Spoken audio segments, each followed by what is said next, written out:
শুভ্রাংশু ডাকলেও সাড়া দিলেন না। কেমন আছেন মুকুল, জানালেন কুণাল ঘোষ। বিস্তারিত জানাবো তার আগে বলে রাখি, আপনি যদি চ্যানেলে নতুন হয়ে থাকেন তাহলে চ্যানেলটি অবশ্যই সাবস্ক্রাইব করবেন, এবং আপনি যদি ফেসবুক পেজ থেকে ভিডিওটা দেখে থাকেন তাহলে অবশ্যই পেজটি ফলো করবেন। রাজ্য রাজনীতির অন্যতম চর্চিত রাজনৈতিক চরিত্র হলেন মুকুল রায়।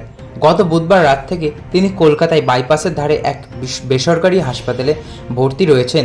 পড়ে গিয়ে তার মাথায় চোট লাগে, মস্তিষ্কে রক্তক্ষরণ হয়, তড়িঘড়ি অপারেশন করা হলেও এখনও আইসিইউতেই ভর্তি রয়েছেন কেন্দ্রীয় মন্ত্রী মুকুল রায়। মুকুল রায়কে দেখতে হাসপাতালে গিয়েছিলেন তৃণমূল নেতা কুণাল ঘোষ। তিনি ফিরে সোশ্যাল মিডিয়ায় পোস্টে পরিস্থিতির কথা জানিয়েছেন। দলের বর্ষিয়ান সতীর্থকে হাসপাতালের বিছানায় দেখে যথেষ্ট আবেগপ্রবণ হয়ে পড়েন কুণালবাবু। তার পোস্টেই স্পষ্ট। টুইটারে তিনি লেখেন, মুকুল রায়কে দেখে এলাম, অ্যাপোলো আইসিইউতে খারাপ লাগলো। আজ ভেন্টিলেশনের বাইরে, কিন্তু মস্তিষ্ক অচল। শুভ্রাংশু ডাকলো, সাড়া দিল না। ডাক্তাররা বলছেন পর্যবেক্ষণ ও অপেক্ষা। সক্রিয়দের এই নিষ্ক্রিয় ছবি বেদনাদায়ক, মতপার্থক্য ভুলিয়ে মন ভারাক্রান্ত করে দেয়। মুকুলদা সারা দিক, সেরে উঠুক।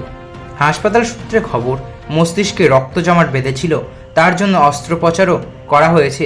অপারেশনের পর তার অবস্থা স্থিতিশীল বলেই জানিয়েছেন চিকিৎসকরা। তবে এখনও তার আচ্ছন্ন ভাব কাটেনি। আইসিইউতেই রয়েছেন মুকুল রায়। ছেলে শুভ্রাংশু হাসপাতালে বাবার সর্বক্ষণের সঙ্গী। এছাড়া বেশ কয়েকজনকে দেখা গিয়েছে তার প্রতিদিন হাজির থাকছেন মুকুল রায়ের জন্য।